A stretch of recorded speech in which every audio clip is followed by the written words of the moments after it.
नमस्कार, पर्दाफाश में आपका स्वागत है। मैं हूं आपके साथ सोनाली। आज बात करेंगे नेपाल की सीमा पर पल रहे आतंकी अड्डों के विदेशी फंड की। कुछ महीने पहले जैसे ही सीएम योगी ने मदरसों के सर्वे का आदेश दिया, उससे अभी भी ओवैसी जैसे नेताओं को हिलाकर रख दिया है।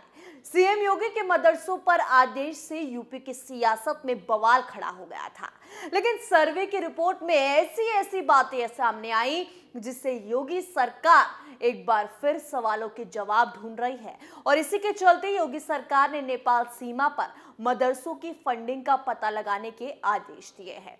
नेपाल सीमा पर कितने अवैध मदरसे मिले, कहां से आती है इनकी फंडिंग, आज इसी से पर्दा उठाएंगे।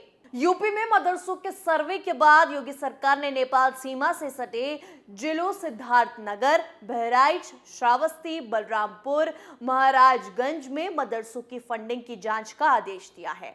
दरअसल इस इलाके में यूपी सरकार के सर्वे के दौरान कई ऐसे गैर रजिस्टर्ड मदरसे हैं जिन्होंने बताया कि वो ज़कात और चंदे की धनराशि से चलते हैं।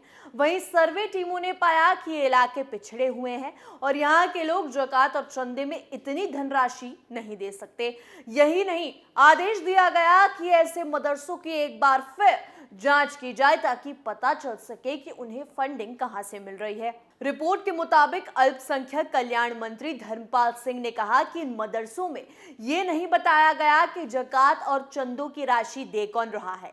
उन्होंने कहा कि ऐसे मदरसों की संख्या काफी ज्यादा है। साफ लग रहा है कि इन मदरसों को बाहर से चंदा मिल रहा है। तो सवाल यह है कि बाहर से आखिर क्यों इन्हें चंदा भेजा गया। मंत्री ने कहा कि हम अपने बच्चों का गलत इस्तेमाल होने नहीं दे सकते, जिसकी संभावना से इनकार नहीं किया जा सकता। फिलहाल जानकारी इकट्ठा कर ली गई है और फंडिंग का सोर्स की फिर से जांच की जा रही है। बता दें कि पिछले साल अगस्त में योगी सरकार ने प्रदेश के सभी जिलों में मदरसे के सर्वे करने का निर्देश दिया था। 10 सितंबर को यह सर्वे शुरू हुआ और जिलाधिकारियों ने 15 नवंबर तक अपनी सर्वे रिपोर्ट शासन को भेज दी थी।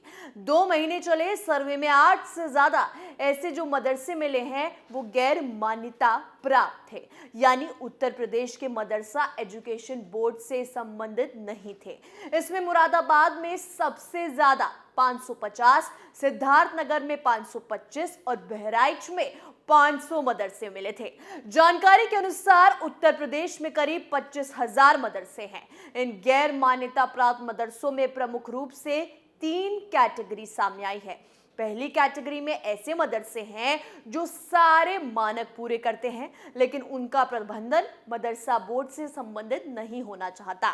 उनकी अपनी फंडिंग है और वो अपने बनाए नियम पर चलते हैं। वहीं दूसरी कैटेगरी में ऐसे मदरसे हैं जो मानकों पर खरे नहीं उतरते, लेकिन मदरसा बोर्ड में रजिस्टर होने के इच्छुक हैं। वहीं तीसरी कैटेगरी में ऐसे मदरसे हैं जो मनमाने ढंग से चल रहे हैं और उनका कोई रोड मैप नहीं।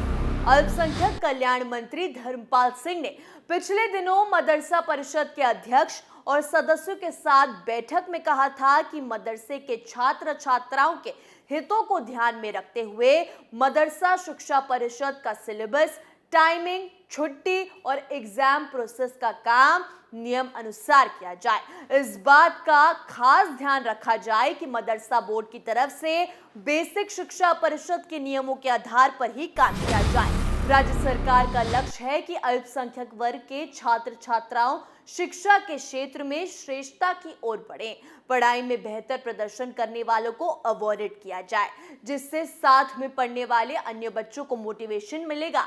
आपको बता दें कि काफी सालों से भारत नेपाल की सीमा पर इस तरह के मदरसे और मस्जिदों का निर्माण हुआ है और अवैध गतिविधियां बढ़ी हैं, लेकिन सुरक्षा एजेंसी अभी चाक चौबंद है। इसमें विदेशी फंडिंग बहुत बड़े पैमाने पर है। 1992 से यहाँ मस्जिद और मदरसे बनने शुरू हो गए थे। ये विदेशी फंडिंग से बनते हैं। इसके पीछे पाकिस्तान है। यहाँ सभी तरह की अवैध गतिविधियां चलती हैं। यहाँ विदेशी, पाकिस्तानी, अफगानिस्तानी लोग आकर शरण लेते हैं। नेपाल सीमा आतंकवाद का अड्डा बन गया है। भारत नेपाल सीमा के दोनों हिस्सों में फंडिंग का इस्तेमाल मदरसा, मस्जिद और धर्म परिवर्तन के लिए हो रहा है। सुरक्षा एजेंसियों की रिपोर्ट के मुताबिक महज 2 सालों के अंदर ही नेपाल में पाकिस्तान, तुर्की, कतर और दूसरे गल्फ देशों से 500 करोड़ रुपए की फंडिंग की जानकारी सामने आई है। किन देशों से कितनी फंडिंग मिली है, ये जानकर आप हैरान हो जाएंगे। भारत नेपाल सीमा पर नेपाल में मस्जिद और मदरसों को बनाने के लिए अक्टूबर 2020 में तुर्की और कतर से 350 करोड़ रुपए की फंडिंग आई थी। अक्टूबर 2021 में मदरसे के लिए 25 करोड़ रुपए की फंडिंग पाकिस्तान से मिली थी। जनवरी 2021 में नेपाल में मदरसे के लिए कतर से 90 लाख रुपए की फंडिंग मिली थी। फरवरी 2020 में नेपाल में 100 करोड़ रुपए की फंडिंग एक इस्लामी संगठन ने की। एक रिपोर्ट के मुताबिक नेपाल के गांव में लोगों से पूछा गया कि फंडिंग का सिलसिला क्या है, क्या ये बात सच है कि यहां बाहर से फंडिंग आती है। तब गांव वालों ने कुछ भी बोलने से साफ इनकार कर दिया। नेपाल से सटे इलाकों में मदरसे और मस्जिद बनाने के साथ साथ नेपाल को मुस्लिम राष्ट्र बनाने की भी साजिश हो रही है। धर्मांतरण के लिए भी विदेशों से करोड़ों रुपए की फंडिंग की जानकारी सामने आई है, जिसके जरिए नेपाल में रह रहे हिंदू आबादी को मुस्लिम धर्म में कन्वर्ट किया जा रहा है। सुरक्षा एजेंसियों के मुताबिक गल्फ देशों में नौकरी दिलाने के साथ साथ पैसे का लालच देकर नेपाल में लोगों का धर्मांतरण किया जा रहा है। सीमा पर जिहादी गतिविधियों में इजाफा देखा जा रहा है। पाकिस्तान की आईएसआई नेपाल से सटे भारत के इन इलाकों के जरिए आतंकियों को घुसपैठ कराने में लगी हुई है। पाकिस्तान से सटे भारत की सीमा पर कड़ी चौकसी के चलते आतंकियों के लिए सीमा पार करना अब आसान नहीं रहा। आए दिन आतंकी घुसपैठ की कोशिशों के दौरान सेना और बीएसएफ के हाथों मार गिराए जाते हैं। लश्कर और जैश जैसे आतंकी संगठन नेपाल सीमा को अपना बेस बना रहे हैं। आतंकी उत्तर प्रदेश में आतंकी गतिविधियों को अंजाम दे सकते हैं।